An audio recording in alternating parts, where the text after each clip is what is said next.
Hey, Nick, Sean Spicer. I understand there's some controversy brewing about how many subscribers you have on YouTube. You have more subscribers than anybody. Then it's probably the biggest, largest YouTube subscription that anybody's had. But also, it's not numbers that matter, Nick. And I know everyone's going to quibble over this, but it's content. It's quality. And your subscribers are amazing. They're great. They're high quality subscribers, and that's really what you have to look at. Don't just focus on the numbers. I mean, if people are spewing a bunch of fake news, just don't get in the mud. They're amazing folks. Their engagement, the way that they like the videos.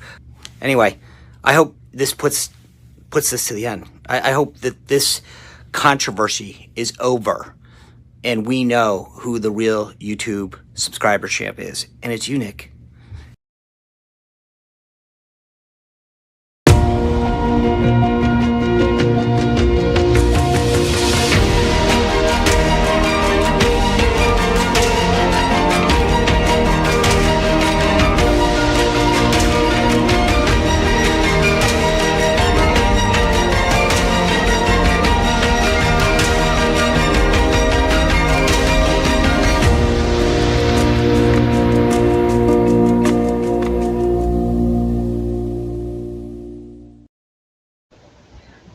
Hello, and welcome everyone to Downtime. My name is 𝗢𝗍𝐵. I gotta tell you, this is the kind of day it's been. So I've been sitting here talking to Commander McMillan, and not once during this conversation, because I actually enjoy talking to the guy, not once did it occur to me that I haven't turned his camera on or put him into the show. We're just sitting there talking. He can hear me right now, but he's not actually technically in the show, which strikes me as a problem since his name is, in fact, in the title. So this is something that I'm now going to try to rectify if everyone can. It literally didn't cross my mind until right, like the intro is done rolling, and I'm just like, I think, and they may actually, you may be able to hear him. Yeah, I think you can actually probably hear him if we're lucky. But Commander, can I just get a sound check from you real quick? Well, the real question is, does anybody want to hear me? Well, I want to hear you, so everyone else is kind of screwed. But yes, your sound is in fact coming through. Okay. I just didn't, for whatever reason, we got to talking and we were telling funny stories, and I was like, I think I'm doing a show right now. So there you go. You're in camera 3. We'll turn that camera on, and oh, hey. What do you know? Welcome to the show. And while we're at it, we have our little fireplace there for you. That was your little contribution there. So there we go. Well, welcome all to Downtime. Just a quick before we begin, just a reminder that this is our sister channel to In Time. It's one of the In Time channels. All the shows that we do here used to be on In Time. We decided to split it, and we split it for a number of reasons. It's actually probably not really best for In Time, because that means a lot of our watchers who aren't interested in some of the content end up splitting. We have twice as many channels to manage, so on and so forth. It can help the channel because then you don't get people who aren't as interested in certain kinds of content, and it certainly helps you guys. And the reason it helps you guys is Downtime is just like our chill show. We hang, we chat, we shoot the shit, and there are people who aren't interested in that. They're just like, isn't In Time news? I just want to get news. Well, you know what? I like to think we have good conversations, intelligent conversations most of the time. Aren't going to talk about what Elon Musk was doing to a dead hippo or something. I don't remember, but at any rate, well, but it's all educational. Downtime is just, it's downtime. We're chillaxing. We're taking the people who normally come on the show, and instead of necessarily sitting down and being serious about one topic, and we talk about serious shit. But anyways, point being this: if you like the content, share. It really helps. If you are looking for our serious news content, just go to Overtime. That should be in the link of associated channels. There should be a link to that also in the description. So if you're sitting there going like, why is Nick not just talking, monotone voice about the Russians are invading. Yeah, that's our sister channel, and these are more casual hangs. We're also, I think, going to do an After Dark. We're going to feel people out. We haven't done an After Dark in a while. That's our call-in show. You can call in. You can just call in on any phone. You can actually also just call in on a web browser if you want to, or actually join us in the hang and ask me your questions if you want to ask me questions, or on the off chance you want to ask McMillan something, I suppose you can throw a question his way too. Yeah. So I wouldn't recommend it. So and that's it. So we haven't done an After Dark in a little while. Again, this is all downtime in what we do, and that's why we've split the channels. And so if you can help us out by subscribe, and share the content, that really helps out. We're trying to get to 1,000 subs as soon as possible. That allows this channel to do all the things we can already do on end time. So that being said, Commander, thank you so much for joining us, and welcome. Glad to be here as always. So oh God, the number of things, and I do want to ask a few things about some interesting stuff going on in the world. A couple of nuclear alerts last night, nothing serious. We were already always an interesting statement to make. Well, we were already primed to be a little freaked out because, and I've got some people who send me the stuff, it's like, for whatever reason. So the End Time Discord, our Discord channel, we process current news, breaking news, events, stuff like that. And I just realized one of the reasons that people sometimes send it to me directly is they're not sure of the quality of the information. They're not sure it's accurate. So like, this is just what I'm seeing. You go check it, do what you like. And it's very helpful. So I check it, I vet it, but got an alert last night that started out with, we're under a nuclear attack. And I was just like, what, who's sending this alert? And it's the Russians. I was like, why are the Russians sending it? Well, it turns out that, somebody hacked Russian state television and activated their emergency alert system specifically for nuclear attack. And so they said, nuclear missiles have struck Russia. Take your iodine tablets immediately. Go do and so take your protein pills and put your helmet on. Yeah, put your helmet on. Only majors, though. Only majors.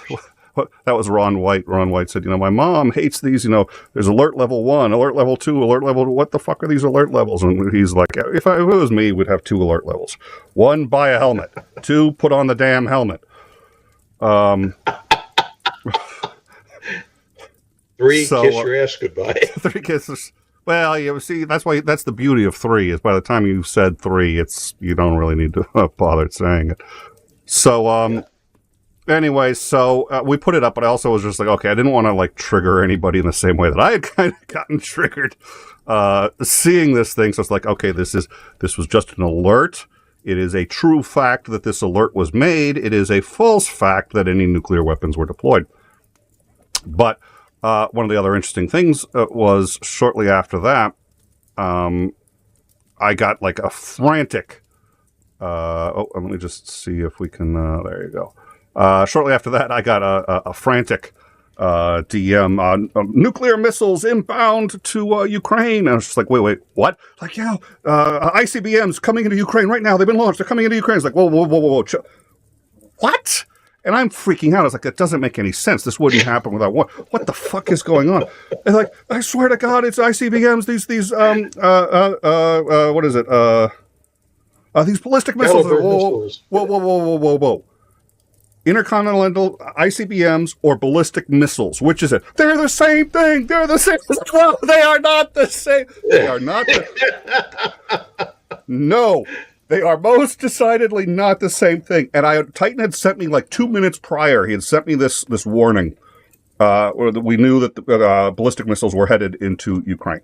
So ballistic missiles. So Titan had already sent me this. So when I hear the ICBMs, was like, wait, was Titan wrong or was? And then this guy's confused. It's like, dude, no, I know what you're talking about. It's only, and I know this is really hard to say, it's only ballistic missiles. I mean, they're landing in Kyiv and all this, but I was just sitting there going, okay. No, it's 2 nuclear alarms on in time in one night. I was just like, no. Oh, I'm getting too old for this. Oh, Lordy. We're going to have to That's a great one. You're going to have to teach a class for everybody in the newsroom on In Time on the difference between an intercontinental ballistic missile and just a regular ballistic missile. Well, in point of fact, it's kind of getting to the point where they're almost interchangeable to some extent. The only real issue is range. Well, range and warhead, presumably, right? I mean, you could put because you can stick if you have a warhead, you can stick it at the end of a short range theater ballistic missile. You can put it on a battlefield ballistic missile. All ballistic missile means is the trajectory, which is like World War II German V2. It goes up and it comes down. That's what it is. Well, that was kind of my point. So even if it were ballistic missiles, it doesn't have to be an ICBM to be nuclear armed. So even when it's a, but I was, there aren't, you could have a standard warhead on an ICBM, but there'd be no reason to, because, an ICBM is a strategic level weapon, right? Right. And it's hideously expensive. So I can't imagine why anybody would waste it by putting a conventional weapon on it. The shorter range stuff, conventional warhead kind of makes sense depending on what you're shooting at and what you're trying to accomplish, and you're doing it in a presumably non-escalatory manner. So, tell me, what was, now I know you had another funny story, and then I got another funny story, so you tell me yours. Okay. And then... Well, this is from when I was in Bahrain during the Gulf War. And we've been told that, the reason we were there was because Saddam had WMD, and we presumed he didn't have nuclear weapons, but we were positive he had lots and lots of chemical weapons that he'd hidden from the UN inspectors, which they never found. But the point is that we, prior to the war breaking out, we're supposed to hold every 2 weeks. We had a training session of here's how you put your chemical gear on, here's where you're supposed to go, and what you're supposed to do in the event of a chemical warning. And we all dutifully attended these, except for the boss in charge of the section I was at, who always found some compelling reason to be elsewhere when it was going down. So eventually the war kicks off, and one night, the chemical warning alarm sounds. Now, we didn't know at the time, but it wasn't really a chemical weapon. It was just the Iraqis had fired a anti-ship cruise missile out into the Persian Gulf, hoping that they'd find and hit some U.S. warship. But the trajectory was enough that it alerted everybody downwind of that thing. So anyway, the chemical alarm sounds, and we're all dutifully, we've drilled this. We know what we're doing. We all don our protective gear, and we turn off the ventilation, et cetera, et cetera. And then we hear this horrific screaming coming out of our boss's office. Help me, help me. And they open the door, and he falls out into the hallway. And he's trying, he thinks, to put on his protective chemical suit. Except it's not his chemical suit, it's his sleeping bag. Oh my God. Oh my God. And we're just laughing so hard, our sides hurt, because this jerk had never once tried to familiarize himself with what this gear was, how you put it on, what it was supposed to do. And of course, the night that it happens, he's right there to prove to us what a buffoon he is. Oh, dear Lord.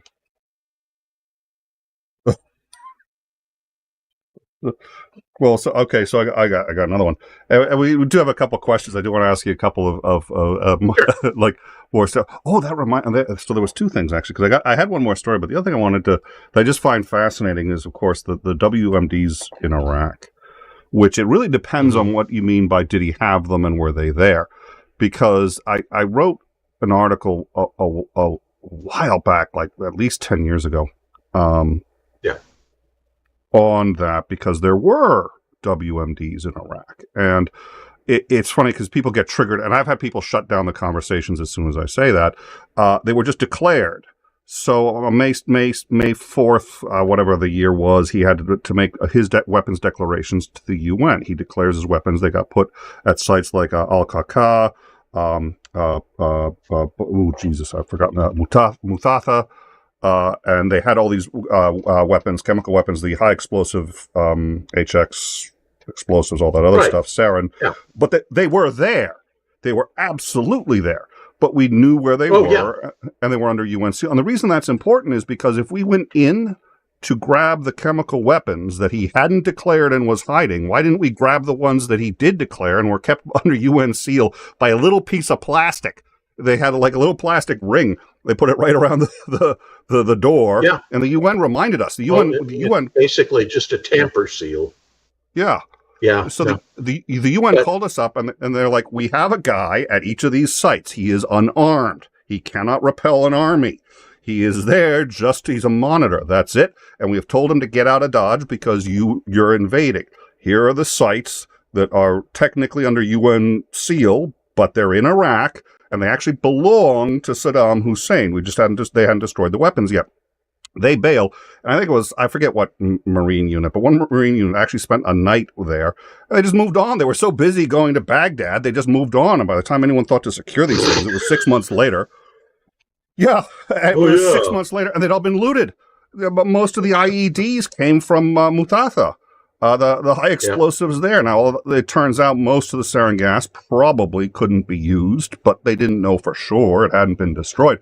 So one of the arguments I made was, look, there were weapons of mass destruction. We knew where they were. Everybody knew they were actually, but they were legal in as much as they had been declared and they were under UN seal. If we're there to protect people from these weapons, why didn't we secure the ones that we knew were there? Because they all got looted and we lost all of them. You're presuming that we went there for that reason, though.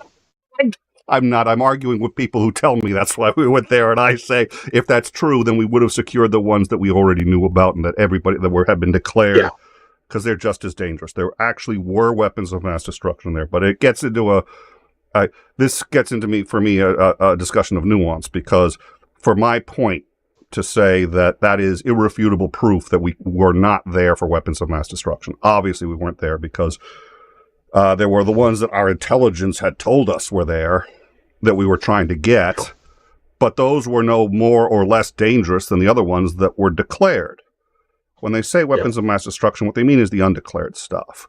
But so what I'll do is I'll say, well, there were weapons of mass destruction there. And everyone thinks I'm a right-wing conservative nut job because there are a lot of people who watch Fox News who actually believe that there were.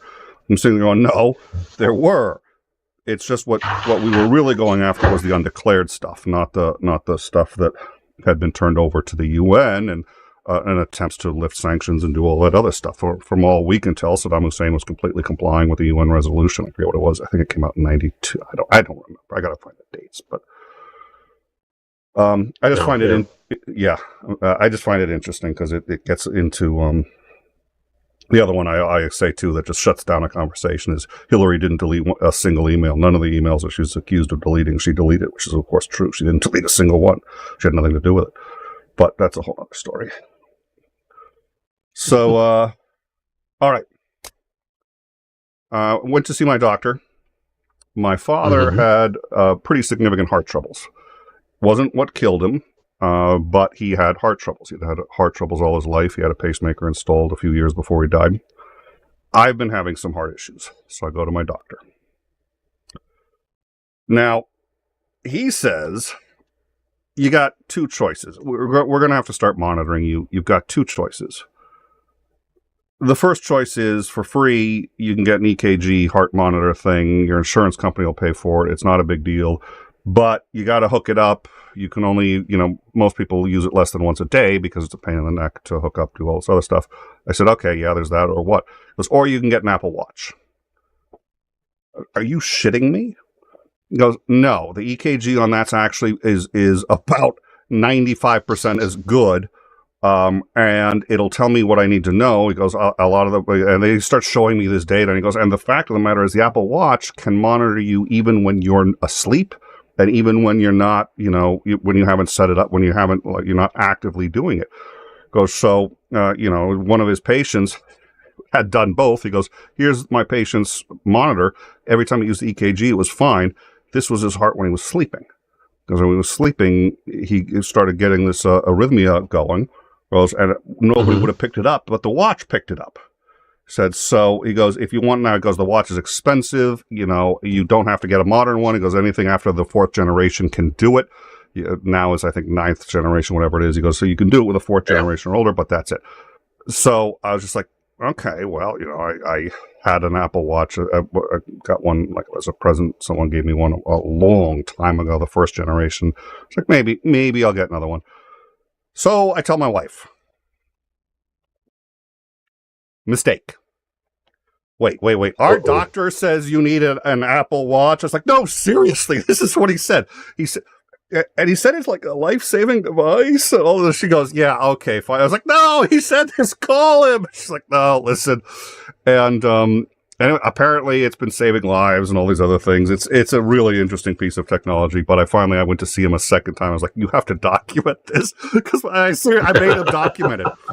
So I got this little sheet of paper. I showed her this, and she goes, okay, I'm going to ask you this once. Is this serious? I said, yeah, this is serious. And so we ended up getting it. I've got it. It's a pretty cool piece of technology, but it was just, speaking of elevated blood pressure, it was just like, hon, I'm telling you, this is what he said. This isn't funny. No, I agree it's not funny. I'm trying to tell you.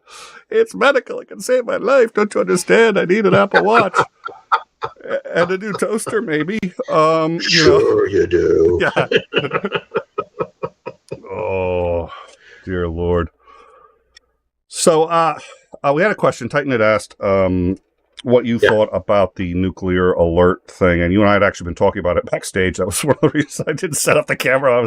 You and I were actually already talking about it because I wanted to get your opinion on it. So what's your, and you know this as well as anybody. 90% of the questions I ask on the show, I already know the answer, but it's like, I know the audience doesn't know. So I ask you the question as if I've never asked you this before. So what do you think about that nuclear alert that went out in Russia? Well, I think we need to clarify. It was not nationwide. It was specific regions. And it was basically, break out your emergency pills and your gas masks and pretend this is an attack kind of thing. It's, and then everybody went home. It's like we used to hold air raid drills back in the day. Well, it didn't say pretend this was. I mean, this said this was an attack. The ones that I'm looking at said that this was an attack, and then you see the actual video footage, and it says we've been struck by. At least unless I'm missing something. I still think it was meant as a drill. They may have had clumsy wording, but they've done these things before, so it was probably viewed by many as a drill. But I don't know. I mean, that's just supposition on my part. But I think the key here is that the intended audience isn't the Russian people saying, hey, we're either under attack or we are concerned that we might be under attack sometime in the near future.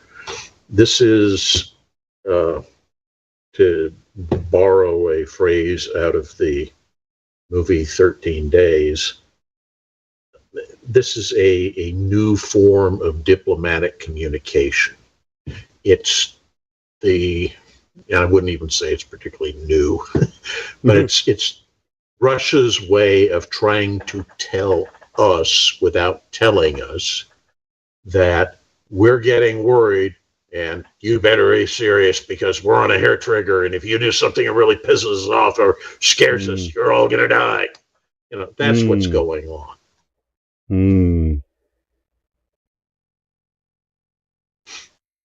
All right. Okay, that makes sense. All right. Oh, well, so what is going? We're going to talk to Starsky tomorrow. Right. Major combat operations, as you've said before, have basically been suspended because it's impossible to do it in the considering the shape of the ground. But that is changing, and it's changing reasonably quickly. So, I'm sorry, what? I said, yeah, it's changing pretty fast. Oh, yeah, pretty fast. I'm sorry. I thought you said you've asked. And I was like, I asked what? I haven't asked yet. I'm leading up to my question. So what the fuck? Okay. Ask your damn question. Well, so... Quit equivocating. Quit equivocating. Okay, well... So what I want to know is the Russians may or may not be attacking a country that may or may not be Ukraine, and possibly... with or without the assistance of the oh dear Lord, oh my God, what's up with my brain today? The northern neighbors that they're worried about, Belarus. Yeah. Oh dear Lord. Okay, fine. What's going on in Ukraine? What do I need to know? What do you think we're gonna be talking about with Starsky tomorrow? I think it's going to be a case of, yeah, the weather is crappy, the ground is mush. We're probably not going to be seeing any big offensives other than the, slow churning forward through the mud infantry style assault of, the first Battle of the Somme or whatever. It's what happens after that is going to be interesting. And when the ground dries out enough, we have to remember that significant amounts of all this new stuff that the West has given Ukraine is now arriving or has already arrived in country. I'm talking US M1s, I'm talking, German Leopards, British Challengers, various other forms of equipment, all the ammo, and I'm sure that the Ukrainians are stockpiling as best they can. When the ground dries out enough, I think we're going to be seeing a major Ukrainian offensive. And I think everything that's been going on in Bakhmut, whether the Russians manage to finally take it or not, isn't pertinent because it's not that important a city. But everything that's been going there with them bleeding their army white, breaking its capability to resist, to have a strong reserve that could counteract a Ukrainian offensive. I think when this thing hits, it's going to make what happened up north last year with that big Kharkov offensive. It's going to make that look small in comparison. Well, I'm happy to hear that. I don't know. I think I'm feeling a little pessimistic about the whole thing, but I really hope that's the case. We do know to some extent. I mean, we know they're preparing something. We've heard, a number of units have been renamed and being deployed to, do some kind of rapid, aggressive action. Starsky's unit has been redeployed that way. We know that. So, all right. Well, so, and then that brings me to, so yeah, there's at least two other things I think I want to bring up. I should add, and we're going to continue to see the Russians doing the bombardment of civilian infrastructure, just lobbing missiles and air attacks at Ukrainian cities, and the casualties are going to continue to mount amongst Ukrainian civilians because of that. And that's largely because the Russians no longer have a viable weapon in their arsenal. That's about all they can do to show that they're doing something, other than continue to throw masses of infantry forward to get slaughtered so they can take 100 meters of terrain. And that's what they're doing. And eventually, that level of casualties is going to cause a reaction with the civilian populace inside Russia. In fact, we're already seeing signs that that's starting. We believe they've used a hypersonic missile in Ukraine, which surprises me. Those aren't very easy to make. I'm sure that they want to show, hey, we've got them. Is the hypersonic missile that big a deal? I know it's a big deal because it's so fast. We haven't put on paper, to the best of my understanding, a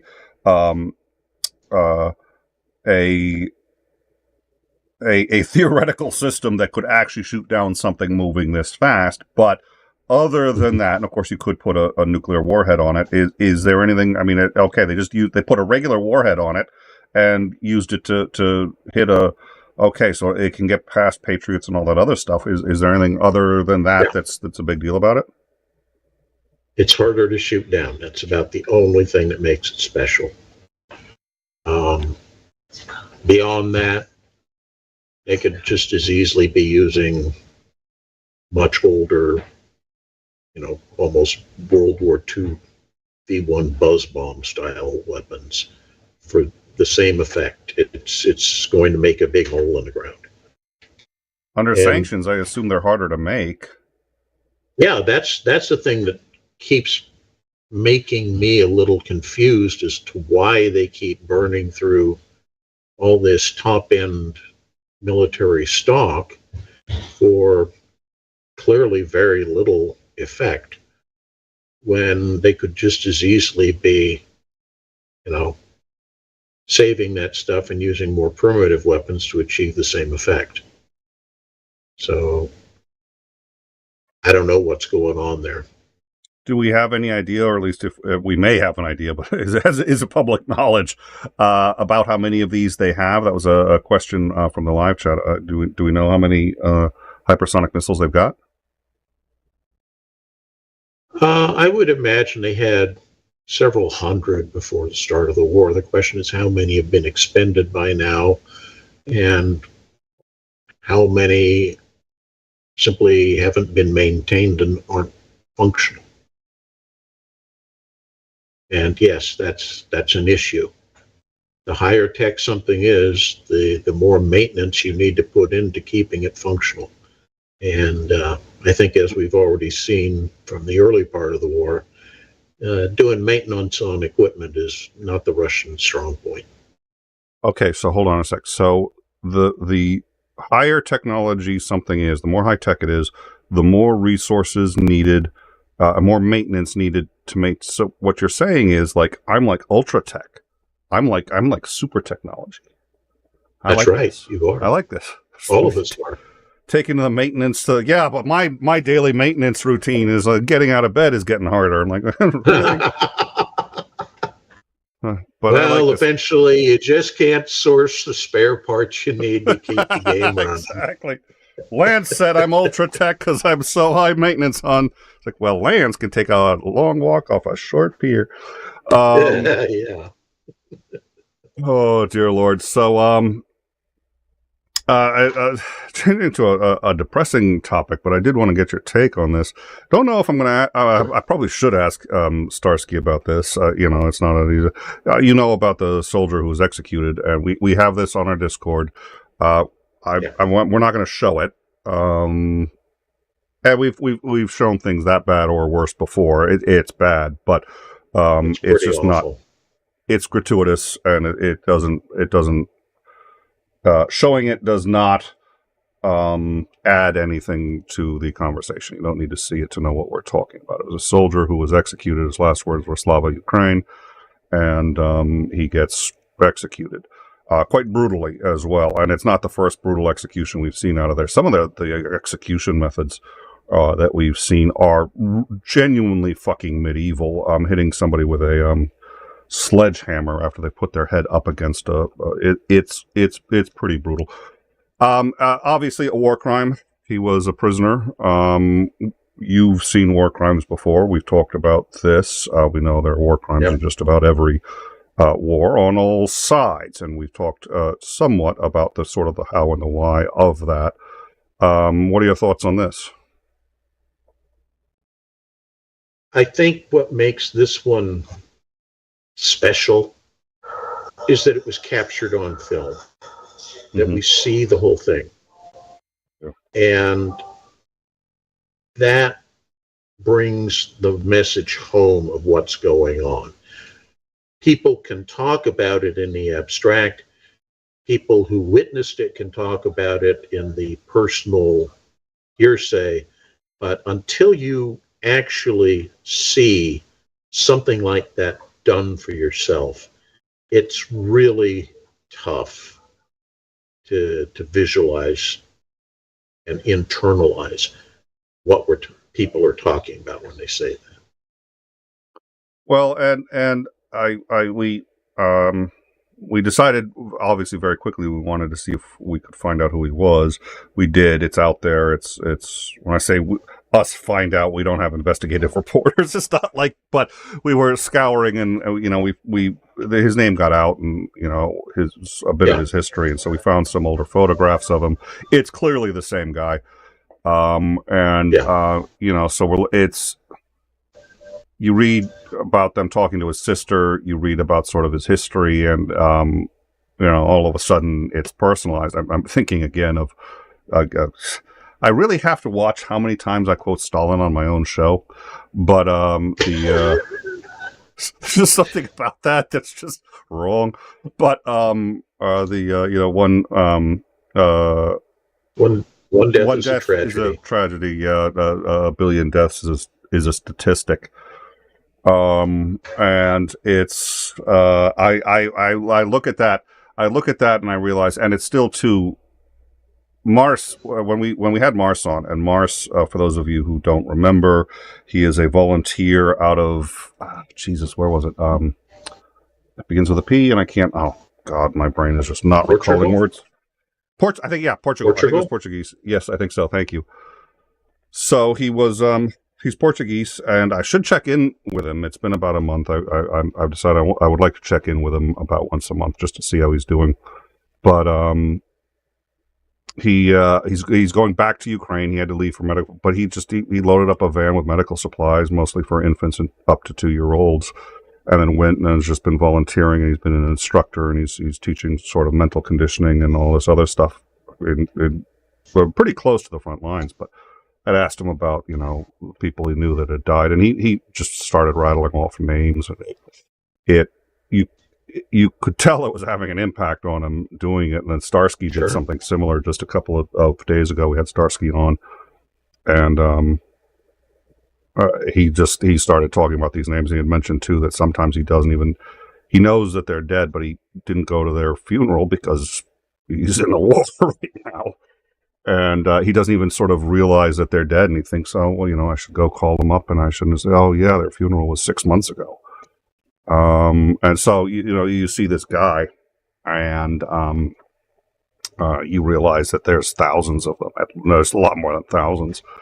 Not all executed, but, Yeah, there's a curious side effect of that, and I don't know if members of your audience have seen the series Band of Brothers. Mm-hmm. But there's one instance where they show new guys, replacements, coming into the unit to fill in the slots for guys who've been killed or evacuated because they're very seriously wounded. And the old veterans don't even bother trying to learn their names. And it's not because they don't care about the guys. It's because the emotional toll of, if I get to know you and you get killed, I'm going to feel it. It will have a personal impact on me. So it's safer for my mental health to just treat you as a faceless nobody. Mm. Oh, dear Lord. Well, and I have to believe there's a lot going on. I have to believe there's also resentment towards the person. It's not their fault, but, resentment coming in and replacing your buddy. And also probably a sense that, well, now you're the whole unit cohesion operates differently, and this guy's probably going to increase the chances of more fatalities because who knows how well trained they are. You don't know how to work together yet. So, Oh, that sounds like fun. It all plays in. Yeah. Oh, yeah. Dear Lord. Well, and yeah. All right. Well, so yeah, I'm sorry, what? I was going to say, as I keep mentioning in the Discord threads, there's a really horrible and callous calculus that goes on in war, where at every level of command, you have to basically rationalize knowing that you're sending people that you care about, either directly or indirectly, to their deaths. And it goes beyond that, because at some point it starts registering on you even when it's the enemy that is being killed. It's just, really? Yeah. And that's one of the reasons, and I'm not trying to justify or say anything about it, but the German SS forces had to constantly rotate people in and out of concentration camp duty because the psychological toll of doing what they were doing was so severe on the guards. And that's an extreme case. You can imagine what it's like for somebody who's just, Bubba off the farm, and you look down the sights of your weapon and you pull the trigger, and that you can't even see his face, but he's a little human figure, stick figure over there on the horizon. He falls over it. You presume he's dead, and then you realize you just took a human life. And that has an impact on your psyche. There was a scene in oh yeah, please. Yeah, and I was just going to say, and people will tell you, yeah, you become inured to that. Your first is always hardest, and then it gets easier. Yes and no. What you're doing is you figure out how to compartmentalize that. And you lock it in that, little box inside of you. Sometimes, in a lot of cases, people have that little box pop open at the weirdest freaking times, and they relive the horrors of what they've gone through. That's PTSD. Oh, I had a friend of mine was in Vietnam, a spectacular writer. He's a writer buddy, so he and I were in a couple of writers groups together, and would get together and talk shop, and whole writers circle would meet pretty frequently. He was a Vietnam vet. 2 years he was there, no combat, nothing. He was set to guard a hospital, and the hospital was right between an airfield that the VC were always attacking, and like a VC camp that the military couldn't bother to actually clear out. But nobody ever attacked the hospital because the hospital treated everybody, and the hospital would also treat the VC. So even the VC did not attack the hospital. And he's like, you'd see sometimes you'd see like a whole column of Viet Cong, headed up towards the airfield, and like, oh, I know where they're going, and we're going to be busy tonight. And it wasn't until the literally it's one of those almost moronic, the trite stories like, on my last day, man. But it was his last week. It was his last week. His buddy never put his never zipped up his flak jacket or never buttoned it up because it was just hot as hell, and nobody shot at the hospital. It's just basically law over there. There was a column that just came right by, and they just walked right by.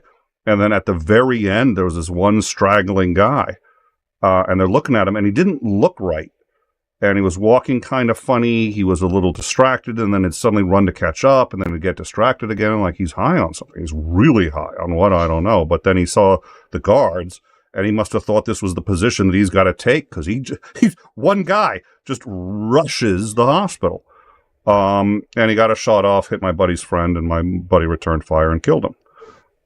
But it was something he certainly never recovered from that. And there's a lot more to that story. I think that's about as much as what it becomes really the most depressing YouTube show ever. It's one of the, and it was one of the most beautiful stories I've ever read, was his rendition of what happened that day, and of coming home and everybody, hating him because he was a Vietnam guy.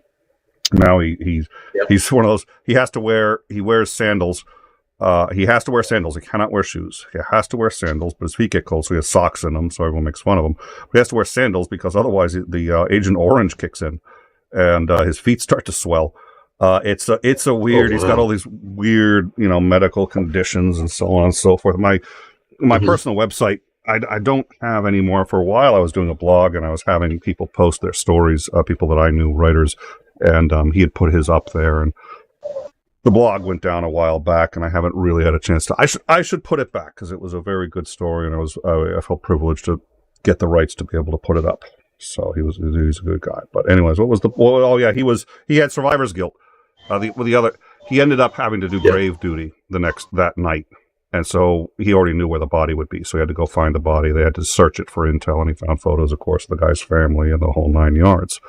And it was irrefutably him or the guy was turning and aiming straight at him. He just got the shot off first. Oh yeah. But and, it's like, and this is a case where if you hadn't shot him, you could, or your friend could have been killed. So it was a compelling reason to do what you did, and yet it still has that immense psychological impact. And you get so many of the people these days who, oh yeah, I just blow people away on Call of Duty. If I ever had to go into combat, I'd know what to do, and it wouldn't faze me in the least. And it's like, you have no clue what you're really talking about. It suggests to me, and maybe, there's the Hobbesian state of nature, right? Life is cold, nasty, brutish, and short. We've overcome that for the most part. It's not a permanent. We could digress anytime, lose power or food to a major city, and things are going to get ugly pretty quickly. But right now we have civilization. But it seems to me that, do you think that that's an intrinsic thing in us, that we actually really genuinely don't like the idea of killing, or is it just we've been so civilized, and if we sort of revert back to that state of nature, we'll be fine with it? It's a combination. I think to some extent what would you call it? It's ingrained genetically that you shouldn't do it, but we find ways to get around that coding, if you will.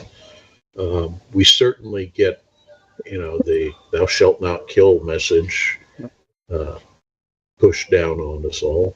And I think that is true pretty much regardless of what religion or government or country or culture you come from.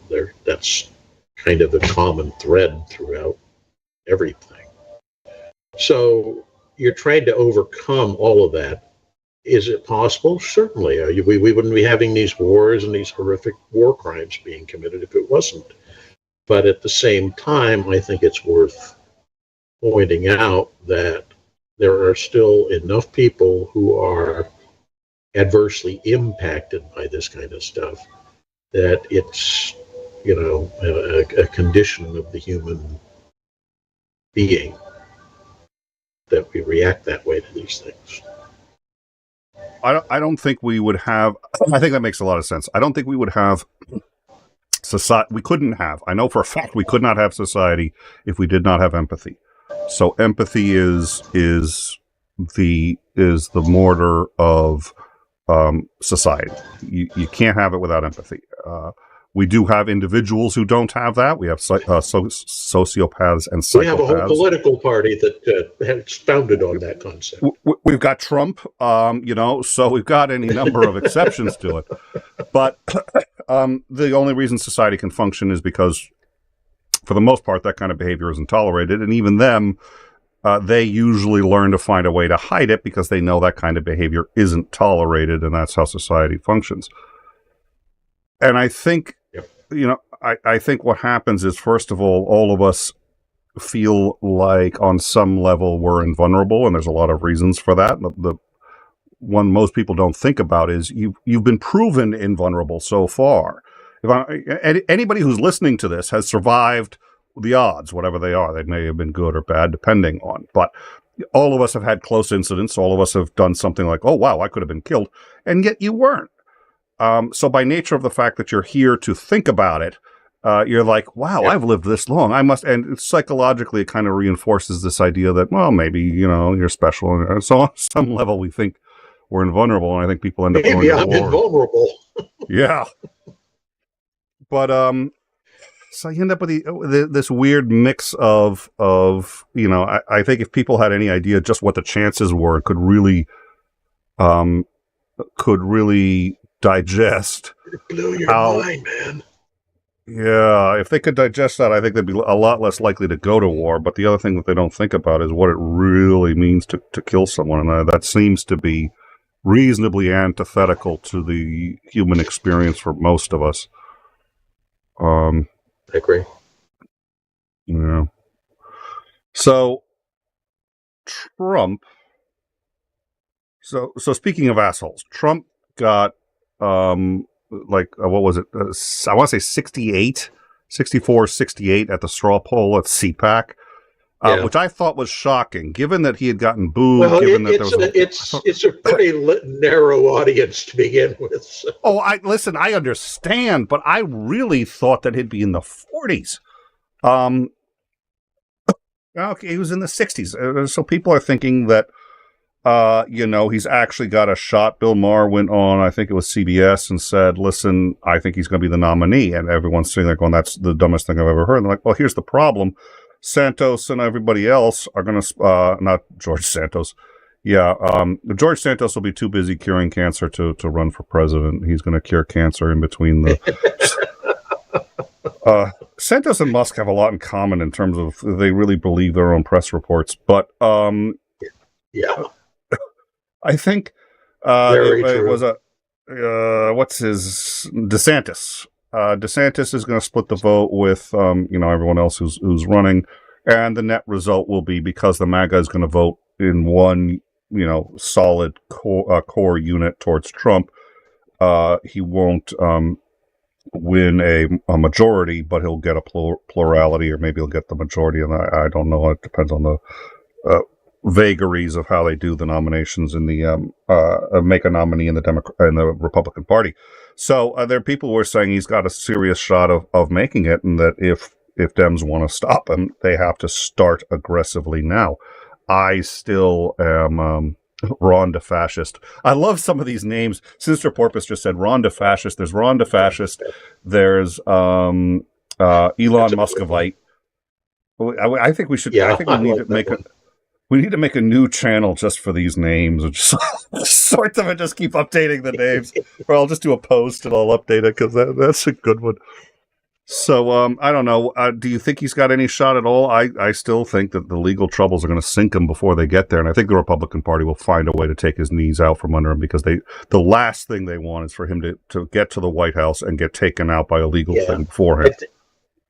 I think you got two sides going on here. Mm. For lack of a better set of names, let's call it the MAGAs and the Rhinos. Mm-hmm. And the Rhinos are the old established Republican Party, and they're the ones with most of the money. And then you've got a lot of MAGAs who are, I hate to use pejorative terms, but we'll call them trailer trash, whatever. And I'm sure many of them aren't, but that's kind of the sensibility they put off. And I can see that the Rhinos have kind of said, we know what's going to happen at CPAC. We don't want to have this fight now.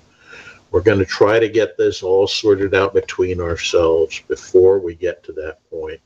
Hopefully he'll get indicted and he won't be able to spend the time doing the campaigning as necessary, and he'll just end up becoming superfluous. And we can make this a much smoother operation, rather than starting to divide the party well before we get to the primary, let alone the general. I think that's part of what's going on here. The second part is that I think I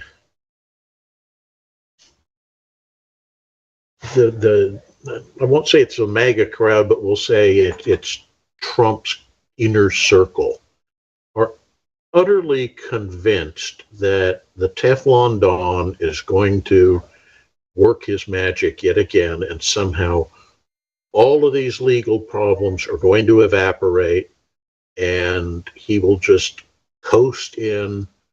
And so they're just playing the quiet, we're not going to make this seem contentious because we already know we've won kind of mentality here. That's what I think is going on. Have you been following any of the, what is it, the revelations coming out? So Fox is being sued by, God, what's the name of the company? The voter machine company. It's not Diebold. It's a name company. Everyone will have to excuse me. Somebody will sure drop it in the chat. But they said repeatedly, Dominion. They said repeatedly that the Dominion machines were fraudulent. That people at Dominion had rigged them, so on and so forth. Dominion has dominatrix. That's what happens when you have a head mod, a troll as head mod. So they've been suing, and Discovery has been, Discovery's been a lot of fun. It's been fun. And a quick reminder for those of you who are just joining us, we are discussing this. We're discussing all this stuff, and Commander McMillan himself has been really just graciously spends a good deal of time on our Discord answering questions and talking with people. So if you want to find out more about any of these topics, if you want to chat with McMillan or any of our guests, they're often on the Discord. So come on in and check us out down there. But we one of the things we've been following is all of the things. My favorite is Tucker Carlson, who said something about Bill O'Reilly that we actually already knew. We've got I should play it. I don't think it's queued up, but I should get it. I've showed it for you, the Bill O'Reilly losing his temper and flipping the fuck out. Fuck it, we're going live. We're going live, god damn it. And apparently that was regularly him. There's somebody just said, I'm going to record, and they just started recording because they know he flips out. He loses his temper a lot. He's one hell of a bully. There was a great book, the former SNL guy who became a congressman. Al Franken. Al Franken, thank you. Al Franken did in his book Lies and the Lying Liars Who Tell Them, talks a lot about Bill O'Reilly, and he's a very different person than he portrays. He doesn't portray that nice a person anyway, but so Tucker Carlson's out there saying oh my God, if anyone knew who Bill O'Reilly really was, if the veneer ever came down, if the act ever came down for just 2 minutes, he'd lose his entire audience. And now we're listening to Tucker Carlson, who I've always tried to figure out just how smart he is or is not. I've gotten the impression he's actually a pretty smart guy, just cynical as fuck. And I'm not super smart, but pretty smart. And now what I'm seeing, in my view, just kind of confirms that, because I was like, only an idiot would be supporting Trump the way he's doing. And then it turns out, nope, he hates Trump. So he said, among other things, he said, I can't stand, if I have to keep, I will go insane if I have to keep talking to this guy, meaning Trump. I don't know how much more of this I can take. He's a loser. He's going to bring everybody at this network down if we're not careful. He's going to wipe us out. And he has just been saying the worst fucking shit about Trump for a long time. But I think you need to realize that Carlson is Murdoch's tool, one of his best tools in his little kit. And the whole purpose of that isn't so much to shape politics as it is to simply create the churn, create chaos, create anger, create interest in getting people to watch the show and make the money. And so Carlson, much as I loathe the man, is incredibly adept at being able to do that. He can take something as innocuous as, the Weather Service reported we were going to have 1.5 inches of rain, and instead we only got 1.25 inches, and turn that into, it's an evil conspiracy by, Swiss Illuminati and the Jews, and he'll just go on and people will lap this crap up because he's echoing their insanity, their anger about everything. And that's what they want. And that's why he has this huge and hugely loyal audience. It's just people who want to feel that level of anger and frustration that he's expressing for them. And it effectively, it's all a giant pat on the back of saying, yes, you're right. You think like I do, and therefore you're a good person. And I suspect he probably doesn't believe, half of what he says. Breaking news, Tucker Carlson's a tool. Do you think that should be legal? In more ways than one. Yeah. Think that should be legal? I have long been an advocate for returning to the fairness doctrine. I think when, I believe it was Reagan, made that go away, we'd lost something that people respected journalists as those who could be relied on to tell them the truth of what was going on. And it quickly became the truth is what that guy on the screen wants to define as truth. And if it mirrors what I already believe, even if it's complete BS, more power to him. So I think that would be a step in the right direction. I don't want to go so far as to say that, we need to impose government regulated censorship laws or something, except in really ones that we already have in place for extreme cases.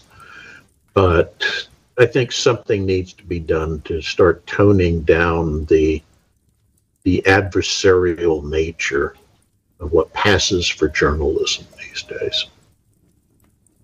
So when this country started, anybody could be a lawyer. You just had to say you were a lawyer, and you were a lawyer. There was no licensing for lawyers, and it was thought that if we had licensing for lawyers and required them to actually pass a test, that would make it impossible to be a lawyer, and yada, yada, yada. And obviously, I mean, there are still, more law students are people taking law degrees than there are practicing lawyers in this country. So it appears as if it hasn't necessarily done that. Do you think that in order to call yourself a journalist, there should be some kind of licensing, or do you think the government should just stay out of that? And, it's First Amendment. I think that's First Amendment, but I would not object to something saying you cannot label yourself as being the news if you don't meet certain criteria. You just can't, go and yell fire in the theater and be credible. You have to, yes, thank you. You have to be meeting a certain level of, I hate to say excellence, but credibility. That's the way I would approach that. And I imagine, I don't know how many people know this. We've had this discussion. There was I think I told you this. This is just a great, speaking of hilarious stories, one of my favorite guests, we haven't had her on in a long time. She is a delightful human being, a huge breadth of experiences, and she just put on Twitter. So she's a professor at, I think it was University of Washington, I think. A history professor. Her name is Dr. Misha Griffin. Jesus. So but she's one of the smartest people I've ever met. She's actually unbelievably intelligent, but she's so mild-mannered, such a great sense of humor, you don't see it coming. And then you listen to her and you realize, holy shit, she really wraps her head around shit. And she also was a firefighter for. Okay, what I'm gonna, or maybe you can mute yourself until just because we're getting a lot of background noise. So she was a firefighter for a while, and she just saw on Twitter there was a thing if you could be any profession other than the one you have. Sometimes when I say I'm going to mute the guest, I mute myself just as a joke. In this case, I actually did it by accident. Okay, so if you could have any profession other than yours, what would it be? And for her, it was firefighter. So she's a remarkable person with a breadth of interests. But at one point, when we were booking her, what I like to do is I try to book people twice. So I say, okay, we'd like to have you on for a show to discuss this particular topic. But if you come on to discuss that topic, we'd love to have you back for another topic of your choice. We did that with Dr. Richard Carrier. We wanted him on to discuss the historicity of Jesus. And I said, what topic would you like to discuss? Come back and discuss. And he said, the influence of Christianity on science. And every time somebody picks a topic, it's not necessary. I was just like, I don't know that I really want to discuss that, but okay, fine. Dr. Griffith's topic was the difference in media between the U.S., the history of media in the U.S. and Europe. And I was just like, oh, God, talk about the most boring subject ever. No. Why did I give her carte blanche? But I gave her carte blanche. I said any topic she wanted. So we did that topic. It was one of our best shows ever. And the shit that I learned about our media just blew my mind. But one of the things is that, of course, our airwaves are public. In Europe, they're not. They're private. No, I can't believe I switched that. Sorry, it's the other way around. Yeah. They belong to the citizens here. They belong to the government in Europe. So the BBC is, of course, the British Broadcasting Company. They control everything that goes on the airwaves. But there's reasons, and they're very good reasons. Has to do more with geography than anything else, which blew my mind when I learned all that. But then I'm gonna put the mute there. So, but one of the things, and we've talked about this on the show several times, one of the most fascinating things was when we really started to understand what radio was and what could be done with this medium, and that it might be one of the most influential mediums in human history, although I don't think they knew at the time just how big it would be.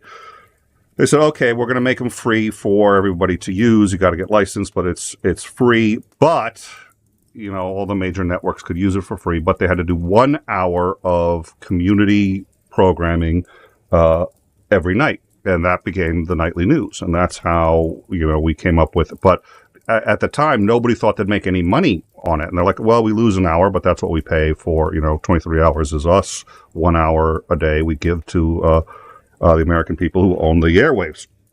It wasn't until, and I forget who it was who really first said, hey, let's make some money on the news. We're doing the news anyway. Let's make some money on it, and tried to make real money off of advertising, that this whole thing went to hell in a handbasket. And I had a point, I've spaced it, but Titan just sent me this. The father of fake news, Ronald Reagan, abolished the fairness doctrine, which since 19 required to present both sides and opinions. In the rare event they weren't just reporting straight news.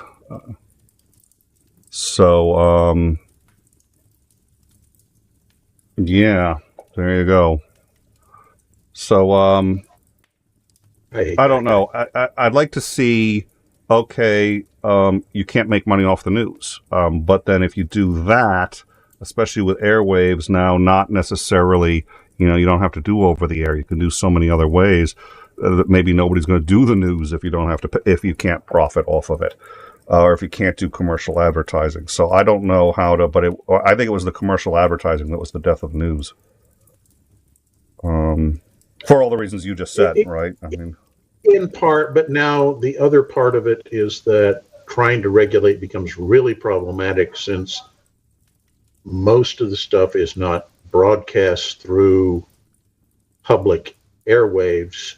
It's broadcast through cable, which is privately owned.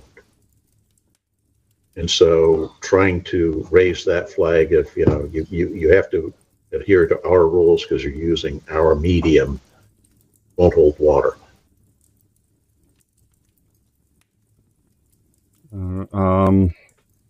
But I think, in large part, that's because our laws have not kept track with the advance of technology. Mm. And we keep getting pushback from elements that want us to revert to an older period where it was always this way and we had an understanding and control.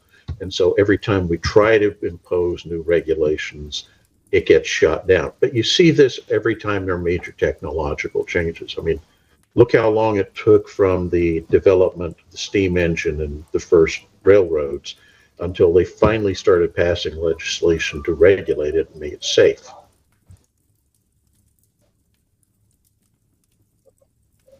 Yeah.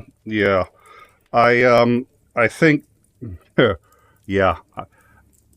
I think that's kind of the problem. Is it's not you don't know, because the technology is so new. You have no idea what the pitfalls are going to be until after we've fallen into them. So you have to legislate after damage has already been done. You're like, oh yeah, this fake news thing is actually a real problem.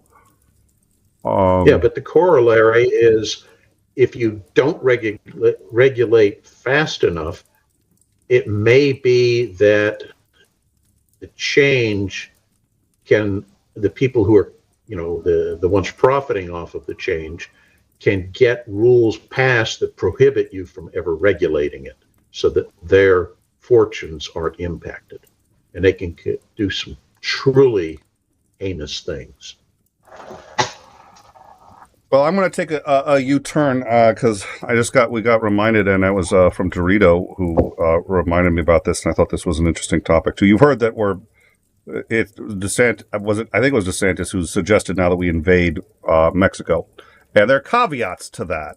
It's not that we're going to try to conquer but I've got to say this: the number of times that we've talked about going into a country, but just to help, it's like I've got to quote Reagan here: the worst things you can hear. The worst thing you can hear if you're the president of any country is, we're the U.S. military and we're here to help. That's actually unfair. I mean, we do a good job in Haiti. We do it, but I hope you understand what I'm talking about when it comes to the military. Oh, yeah. Coming in. And so apparently DeSantis thinks we need to go in and engage the drug lords, which I think would be such a terrible fucking idea on so many fronts. And I've got to tell you, I have to believe he knows that, because I don't think he's stupid enough to know that, to not know that. But he's pandering to the base. All right, so the U.S. military is going to invade. Now, he may be pandering to the base, and he may know that, but if you're the president of Mexico, you're going to be kind of fucking pissed off at this kind of language. So, let's see. Mexico president responds to Republican invasion threats. Either change the way they're treating Mexico, or we start an information campaign in the U.S. to ensure not a single Hispanic ever votes Republican. We are not a protectorate or colony of the U.S. So, I mean, at a minimum, hey, an entirely appropriate response. Yeah, but he's on some level he's trolled now. Assuming he knows that this is a bad idea, and that if he were president, he'd never actually do it. But it's sort of like the wall. If Trump really had wanted to build the wall would have been built. President of the United States, 4 years, he could have found a way to do it. At any rate, how much money did they embezzle again? But that's for another show. How dare you suggest such a thing? Well, Bannon had to be, of course, pardoned for embezzling all the money from the, oh, dear Lord. But their swimming pools are filled with cash, not water. Yeah. Oh, dear Lord. Wasn't that in The Simpsons? Homer gets so rich, he decides he's not going to burn $100 bills. At one point, he's burning $100 bills to light his cigar, but then he figures he's too bothered to do that, so he has to pay someone else to burn $100 bills for his cigar.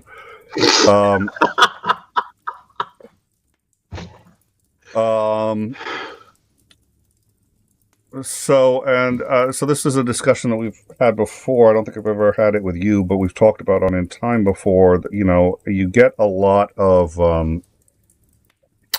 Catholics are single issue voters. for the most part. Even liberal Catholics, if they're Catholic, it's abortion. So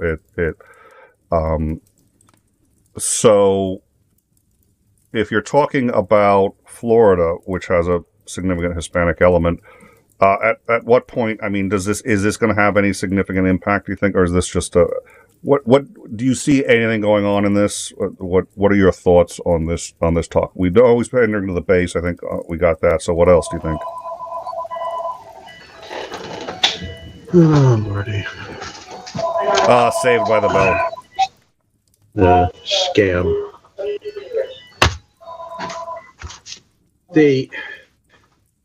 I think that DeSantis is trying to lay groundwork to position himself as the alternate candidate. And to make that work, he needs to portray himself as nuttier, more offensive, and further to the right than Hitler than Trump ever was. And I think that's what's going on right now, is he's trying to set that up because they know there's going to be a fight for that slot to get the nomination. And you can't get the nomination if you aren't a whack job, given the composition of the party these days. Oh, dear Lord. So a competition to see who can out cray the other one. Oh, dear Lord. Hello, I'm Dr. Looney. Oh, my God. All right. Well, thank you very much for sharing your time with us, and for Jesus, I think, have we gone 2 hours? No, we've gone 90 minutes. So I was like, I forgot this one always starts at 9:30. That's our normal. Yeah, it is, and I think I like also workshopping at least some of the ideas for what we're going to discuss with Starsky, and there's one or two others. I don't want to become the Ukraine channel, but having said that, we've gotten some access to some reasonably interesting people, and I think it's an important topic to discuss. And I think learning about, we're watching a war get prosecuted in real time, and I think there's value in understanding the realities of that. So we're looking at a couple of other guests in some different areas of this that would like to get on. So hopefully we'll be doing that without, again, just all Ukraine 24/7, but Ukraine time. That's what we're going to be called after that. Oh, dear Lord. But it's time for Ukraine again. I hope you will be able to join us tomorrow with Operator Starsky. All right. Well, wonderful. Well, good. Well, thank you so much for joining us. Any final thoughts? Anything that you wanted to discuss that we missed? I mean, like I said, I still like the fact that I'm, based on the level of maintenance, I am technologically superior to everybody, with the possible exception of our Android head mod. Is it Android? No, he's going to get pissed at me because he's a cyborg. That's right. I think he's if I get it wrong, it's like being racist. I really, truly, I'm gonna be in trouble for this conversation later. But anyways, yeah, that's an appropriate look. It's that went right over my head. So he'll explain it. Don't worry. So any final thoughts or anything that you wanted to just say before we head out? Not particularly. What I would like to perhaps think about is for our next get-together, talking about something to do with the changes that are going to be coming, I think, to transportation as technology develops and which way we go, because I think we're approaching the point where petroleum is going to be less and less acceptable, less and less affordable. And, what are the alternatives? Which ones work best? How do we make them work? And what are the ramifications of resistance that's going to be met when that transition starts happening? Because there are so many people whose livelihoods depend in one form or another on the petroleum industry.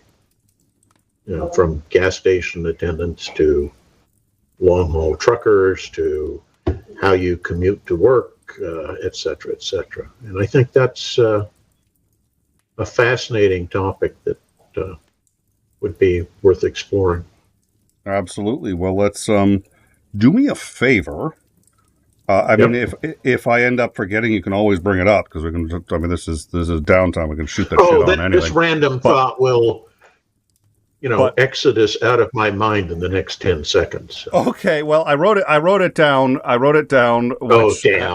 has the benefit of now it's committed to paper and I have it. The downside is I've got 16 pads of paper. I'm not kidding. Just within reach here. Let's see, 1 pad, 2 pads. Third pad. 1 pad, 2 pads, 3 pads, 4. Another one. Let's see, this one here. And then I end up forgetting. Throw those there. There's at least 3 or 4 more out of reach. I end up forgetting which one, so I got to write notes no, you kept your notes on this pad over there. So then I got to follow the breadcrumbs to find shit. But because I want to look into it because here's the thing. I'm actually really kind of an idiot when it comes to most things, but I know how to research. So what can happen is, and I have a decent memory most of the time. So I could just sit there and be do some study beforehand. And I was like, so Commander McMillan, why don't you tell me about, and it's just wow, that Nick man, he really knows what he's doing. It's why don't you tell me about the rabbits, George? Well, hopefully not that. Jeez. Wow. That took a dark turn. Anyways, I want to look it up because I want to have some, but I mean, essentially, I can totally see where you're coming from on that question because I think it's pertinent, it's relevant, and it's logistics. One of the reasons I think it would be interesting is if we get Zandring involved because that's his bread and butter, and I'd be interested in hearing his thoughts. All right, well, I think that would be great for next time. Let's do that for next time. And a quick reminder for everybody, come join us on the Discord, and you can talk to Zandring, myself. We have a number of guest hosts. If you've seen anybody that's been on the show, they can usually be reached through our Discord if you want to ask them questions. You can also see all of the things that we're following. We have channels for just about everything, from gaming to politics to, obviously, Ukraine, pandemics. Pick a topic. We're usually discussing it down there, and we often have news down there before it hits mainstream media, which we're very proud of, and that's one of the things that we do on In Time. So you can subscribe to this channel and to In Time to get breaking news and all of our discussion on the news events of the day. And if you like the content, share, or just, share clips of it. This channel you can clip. This was the other thing. Oh, dear Lord. Clipping is this great feature that YouTube has added, and if there's a short 1-minute segment of something, you can clip it and share it. And it's been great for channels because they can get content out there. But Titan hasn't been able to clip In Time. And I kept telling him, I was like, well, it's on. He's like, no, it's not. It's not where I go back. It's on. So I turn it off, turn it back on again so people can clip, and it doesn't work. So finally I try it. I can't clip In Time. I was like, what the hell? So then I go and I learn all this stuff, and then finally Google says, oh, you have to have a privacy setting on your actual account, your personal account, to allow the clipping. I go back. I say, okay, I turn that on. Now clipping should work. Still doesn't work. It took months before I found out, I shit you not, clipping requires that your channel meet certain qualifications. You have to be monetized. You have to this. Okay, yeah, In Time met all those qualifications. Why can't we clip? There's one class of channel that cannot clip its news channels. I was like, you're shitting me. So we cannot clip anything from In Time, which is another benefit to Overtime. People can clip on Overtime. You can friggin' find a thing. Assuming, I think you have to be monetized to do it, so you can't quite clip yet on overtime, but we'll get there. But that was just an annoying thing, because there are people who've wanted to clip the show, and it turns out you can't because YouTube does not allow clip. It allows clipping on every channel except news. I don't know why. Education's fine. You can't clip a news channel. Okay, fine. So, at any rate, all my griping aside, like, subscribe, share the show. We're trying to hit 1,000. So, just subscribing really does help us out. And we really appreciate your help. Lance, thank you so much for joining us. I do enjoy these shows, and it's always fun. We enjoy the Starsky ones too, but they're a bit of a different flavor. So thank you very much for playing along and chilling with us. I appreciate it. My pleasure. Have a good night. Thank you. We will see all of you tomorrow, 1 p.m. Eastern Standard Time, when we have Operator Starsky. He is now a captain, a Ukrainian National Guardsman who spent some time on the front lines all the way back through 2014, but has now been operating as a press officer, and he is gracious enough to give us some of his time when he's not on with CBS. They think they know news and all this other. It's just CBS. I'm not impressed, but okay, fuck it. Sorry. I like CBS. At least it wasn't CNN. Anyways, we're going to have him on tomorrow. We're going to talk about what's going on in Ukraine, and I think the number of shows that we're going to have with him before things start to get pretty serious, as Lance here noted, is going to be reasonably short. He's already been talking to us about what's going on with his unit and redeploying, and I think things are going to get pretty grim out there. So thank you all for joining us, and we will see you tomorrow at 1 p.m. Eastern and or on our Discord. We appreciate you coming by. Have a good night all.